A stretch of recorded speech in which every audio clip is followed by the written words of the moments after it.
is responsible for selecting or setting the strategic direction of your organization? I'm Sarah Olivieri. I'm a #1 international best-selling author, former executive director, and creator of the Impact Method. And I just love helping nonprofits change the way they operate so that they can really become bigger, more sustainable, thriving organizations. So let's talk about who is responsible. And I'm wondering, have you ever heard this phrase that I'm about to tell you? That the role of the board is to set the strategic vision or direction. Give me a yes in the chat, or a yes. Give me a yes if you've ever heard this before. Or give me a no if you haven't. We got some yeses. We have any no's? Has anybody ever not heard this before? I really I'm curious if anybody hasn't. We have a lot of yeses.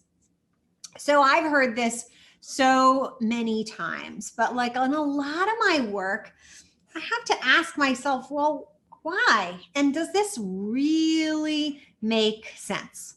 So let's break it down and check to see whether or not it really makes sense. And I'm actually going to give you a tool that we're going to use together, but you can use it as a quick assessment in your organization to see who really should be the leader or the main people setting the strategic vision or direction of your organization. So, first step we need to do is take a look at what does it take to be good at setting strategic direction? And as a strategist myself, this is my wheelhouse. And these are the 5 things that I think are really important when it comes to being able to really set bold and impactful strategic direction or vision. Inspiration, right? You have to have actually food for inspiration. You have to be able to think up, what is it? You have to have food for thought, right? Things have to be inspiring you, right? The more the better when it comes to that. You have to have an understanding of the dynamics at play. Now, each organization is different, but you have to understand kind of what are the stakeholders involved, and then most importantly, what is the real nature of the problem you're working to solve? So if you're working on, let's say, addiction related issues, you've got stuff around mental health, around housing. It's very dynamic. There's a lot of things going on, trauma. So there's lots of pre things and post things and things that might affect even your ability to help somebody. It's a very complex dynamic. Maybe you're doing something in the arts and you have certain, who's going to view it and who's going to fund it. Might be really different kinds of groups, or they might be the same. Is it avant-garde? Is it very mainstream, right? There's plenty of dynamics. So if you're going to be good at setting the right kind of strategic direction, you have to really have a good grip on what these are. My next one is undaunted. What do I mean by that? You can't be scared of setting a bold vision that might be really hard to achieve. Not unrealistic, but you shouldn't be afraid. So you might call this brave. Some people would call it a visionary, but what is it that makes visionaries good? Because I don't want to define who's good at setting strategic vision, people with vision, right? No. People who are visionaries tend to be undaunted by setting a vision into the unknown, right? Where we don't know yet how we're going to get there, or that it's not obvious yet. Or we might know that it's going to be really challenging. The 4th thing is they need to live the mission every day. They really need to be in it day in, day out, believing in it and dedicating not just their money, but the bulk of their time and energy to the mission. And finally, somebody who really has the full respect of the rest of the team. Because at the end of the day, we have to share and present our visions. And if they were generated or they have buy-in from people who have the full respect of everybody else, you're going to get full buy-in from everybody else. And buy-in is going to be really key when it comes to setting a strategic direction that you're actually going to be able to walk along. I'm sure you could come up with some other ones of these or reword them in a way that suits you best. But these are the key ones that I can think about. I have a question. For clarification, can I define strategic direction separate from daily decisions for the organization? So I would say those two are always interconnected. Your direction or the ultimate destination you're trying to reach, and it could so far, right? Your ultimate destination should be your mission. Your strategic direction should be like basically where you're going to achieve that mission, what that looks like. And your day-to-day activities really should be in pursuit of that strategic direction. But your day-to-day may not, a strategic direction might be looking farther out into the future, whereas your day-to-day might be like, okay, well, what steps do I need to take in the next day, in the next weeks, in the next months that take me along that journey? One sign of a poorly imagined strategic direction is that you don't know how your day-to-day activities are actually taking you down that path. And that's either because it's not really the right direction or because you didn't do the work yet of connecting the two. But once you have those two fully connected, amazing, amazing things happen. So great. Thank you for that question. So we're going to play a little game. Everyone's going to participate. We're going to rate on a scale of 1 to 10. Now, you may have different kind of people who might be involved in this process in your organization. So I'm going to make some general assumptions. I've got direct service providers. So here I just mean anybody who's actually delivering your programs day to day in your organization. Management staff, so people, a finance director, a fundraising director, somebody who's in charge of like a piece of your organization, your executive director who's really accountable for the whole thing, and your board members. So get your typing fingers out. If you're live with me here in the chat, if you're here watching the recording, you can just follow along or write some numbers down for yourself. Now, you can replicate this chart on your own and you can use the roles that exist in your organization. And you certainly can modify these 5 if there's something that's really relevant for your organization. But probably these will work well as long as your team understands each one of the 5 and then just mark out here. So with me, on a scale of 1 to 10, 1 being the lowest and 10 being like they absolutely have this, we're going to go through and you can just put for each one what your number would be, and I'll tell you my rough number here. So we'll go through direct service providers when it comes to, do they have food to inspire them? Do they have enough material to inspire them about what could be done or what should be done or what might be done as far as the strategic direction? So put in the chat now, scale of 1 to 10, do these people have this piece of the puzzle? And for me, I'd say 9. I was going to say 9 or 10 for sure. We got an 8. Anybody else want to put in their vote? 8, 9, 7s. Awesome. So I'm going to put in a 9 here. We got another vote for a 9. Yeah, people who are on the ground doing it day to day, they tend to have like maximum amount of inspiration. Let's go down actually, since we're talking about inspiration. Management staff, that kind of, they're in charge of just a department. What's your vote, scale of 1 to 10 for how much do these folks have inspiration? And for me, my kind of answer depends on, depending on maybe what department they manage, but they tend to really they have a lot of day-to-day, a lot of skin in the game. So I'm seeing some 9s. Anybody else want to give your vote before you weigh in? A 6, a 7, great, a 9. I'm going to go 8 for me, just because I think they're a little less than the direct service providers, but still pretty high. How about the executive director when it comes to inspiration? And I'll just make a caveat here. I think a great executive director really knows what's going on throughout their entire organization. And a challenge for some executive directors who are either new or have maybe lost their way or trying to find their way is that they can get siloed and they stop getting good information. I have a question is what they have or what they want them to have. This is what you think naturally someone in this position would have. Would they have enough food for inspiration, enough material to inspire them? Rhonda, you read my mind. I feel like executive directors, they tend to have the best view of everything in the organization from the day-to-day challenges, and they have them, to me, the most material to inspire them. Great, we've got an 8. Yep, everybody's answer is relevant. And of course, this is going to be unique to your organization too.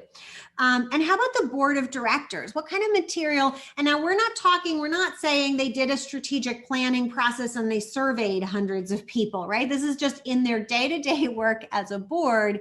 How much material do they have for inspiration? And mine is a suffering board 1. And I have to say a lot of boards really struggle for this. I've got a 5. I think they tend to be pretty low. I see a 2, a 5. I'll go a 3 here. I think, in there, and a lot depends on how well informed they are or how much they choose to get involved. But typically they tend to be pretty low. So let's move on over to understanding of the dynamics going on in what it takes to kind of achieve the mission or do the work. So direct service providers, how well do they tend to, in their day-to-day job, understand the full dynamics? And for me, I see them as kind of fairly high, but not the highest. They understand how real the work is, but they don't always understand some of the politics or the funding piece. Yeah, Jennifer says a 7 to 8, an 8, a 7. Yeah, I'm totally with you. I'm just going to put a 7 in here. We got a 5, an 8. How about management staff? How well do they understand the dynamics? And to me, I give them, I'm going to give them an 8 because I feel like they can be just a little bit higher than the direct service providers, but they are often very closely aligned. I got another 8. ED 10. Yeah, I'm totally with you. I think EDs, they know the dynamics to the point that it keeps them awake every night. This is the stuff that makes them overwhelmed and tired. And they really live the dynamics, and they have a lot of skin in the game. And yet, jumping right ahead to the boards tend to be really low in this area. They can appreciate it, but they usually don't understand the depth of it. So I've got a 2. Anybody else? I got a 4 from the audience. Anybody else want to put their vote in? I give them, benefit of the doubt, maybe 3, maybe 2. We got a 5. Okay, I'll stick with my 3. Excellent. Undaunted or brave or able to set a really bold vision. Talking about direct service providers, and I have to say that a lot of times these folks, in my experience and working with teams, is these folks, their opinions are, they're often, what's the word I'm looking for? They are underestimated. People think that these folks are not capable of having a really big, bold vision. But my experience is actually just the opposite. It's that people don't usually ask them, hey, what do you think the strategic direction of this organization could be? But they tend to be really, really strong in this. So I'm curious what other people think. I've got a 10, a 4, yeah, mixed areas here. I'm going to go ahead. You can put your votes in. Anybody else want to put in how undaunted can those direct service providers be? And this is probably unique partly to your organization. But yeah, I'm going to go and go ahead and put a 9, an 8 or a 9 in here. I'm going to go for 9 because of what I have seen direct service providers do in the past in conversations around vision. How about management staff? Where are they as far as being undaunted? And for me, I feel like they're kind of a little bit weaker here. They tend to be, in my experience, they're overwhelmed enough with their day-to-day that having a big vision just sounds like a big pain in the neck to them. And they tend to often be kind of doers, operation oriented. So I give them like a 4 or a 5 here. And how about the executive director? Now, sometimes I see executive directors who are so overwhelmed, it can be really hard to give themselves permission to have a big, bold vision. But once they have a little hand holding or a little security, they can usually, in fact, they usually are the carriers of a vision, even if they've been too afraid to say it. Yeah, it really depends on how secure they are feeling. So, but if we really unlocked them, I'd say they'd be a 9 or a 10. Do we have any votes about where you go 9, 10, or a really different number? Give me a couple numbers in there. I'm going to give them, I'll give them a 9. They have to carry the weight, but they're usually capable of getting pretty high here. And how about the board in setting a big, bold vision? What do folks think about the board? Think about your own board now. How are they in being undaunted in setting a bold vision? I've got a 6. Yeah, I feel like it can really depend on the board. Although when I see the difference between what boards are willing to say they would like and what actions they're ready to be brave enough to take, those tend to be really different. So it's like they talk a good game about the ultimate destination, but they're really scared of taking risks to actually achieve a bold vision. Oh, Rhonda doesn't like this game because she's the ED. Oh, like most good EDs, you know how responsible you are, and it is a thankless job. I don't know an ED who wants their job. Most of you are called to do it because it's got to be done, and it's really important work. Excellent.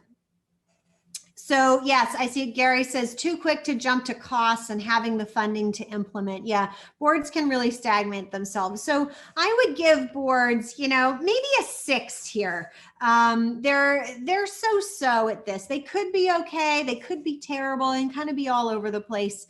So that's what I'm going to give them. I'm going to give them the benefit of the doubt with a 6 instead of a 5. Okay, we're almost to the math part where we add everybody up.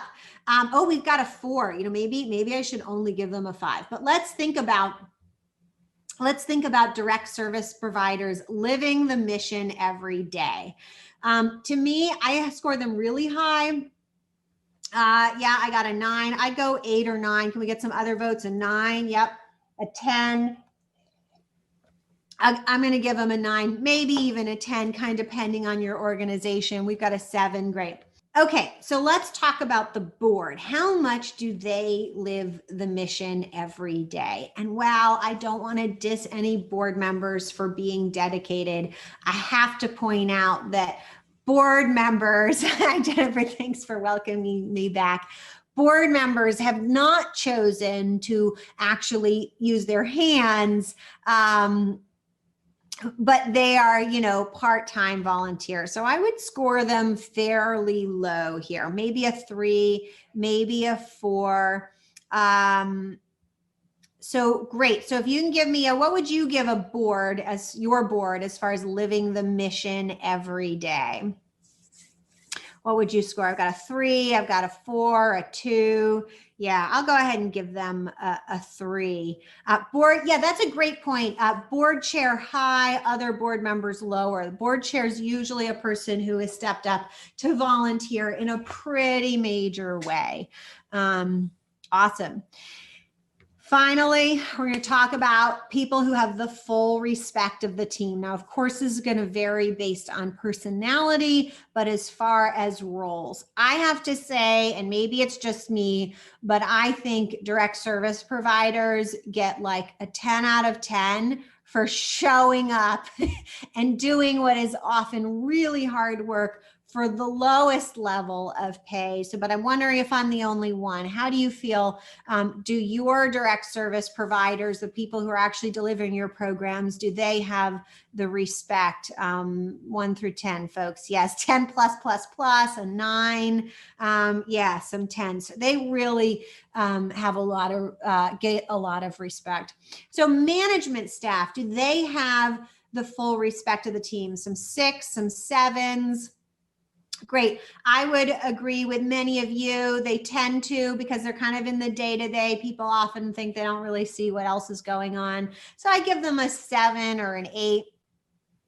And if I can access my slides, I'll put that number in. How about the executive director? Do they tend to have the full respect of the team overall?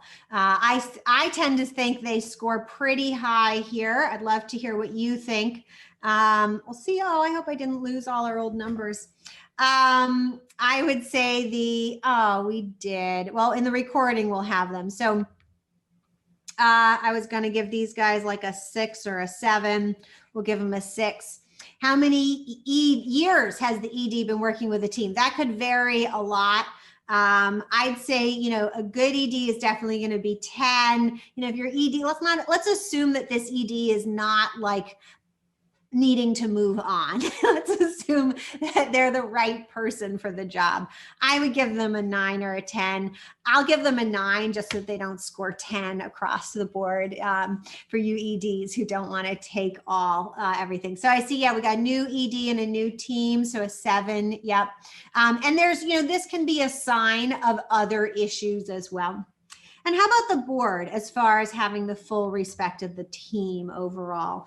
Does the board, the full board, do they have the respect of your full team at your organization? I see a 5. What are other people feeling? Board to board or board to staff. So the full team, if you counted all your staff, and you could think of your other board members as part of that team, if your organization's really small, but really the people who are doing the work, the people who are going to have to carry out the plan to get you to the strategic destination, those are the people whose respect is needed in order to actually have it be an actionable plan. A 6, an 8. Here, I think it really depends on how good the board is at regularly hearing its team, or whether or not they go in very different directions. So it could vary a lot. I'll give them a 6 here, though. So we lost some of our scoring here, but I think you can see where this is going. Now, if you had to choose just one row, one type of role, and I said you could only pick one type of role and they're going to set your strategic direction, which would you choose? And then if you could ideally create a combination, what might you do as well? Great. ED. Yeah, I think, the executive director is, if you had to have one person doing it, and that would be a single person even, they are the clear winner to me every day. If I said you've got, a lot going on and you really just need to get a direction in place fast, I would put money on the ED almost every time that they could just nail it. Otherwise, I'd say the ideal scenario here is for the ED with a ton of input from their direct service providers and management staff, for the ED to kind of be the final tiebreaker, but to take in all the information from these folks will make a killer strategic direction, and that the board can really be the strongest. They don't really have the right information to judge whether or not it's great, but to really be there when the board says, wow, our ED and our team and the management staff are all aligned in this direction. It's our job as a board to get on board. And that's what I would leave you with as far as who should set the strategic direction or vision.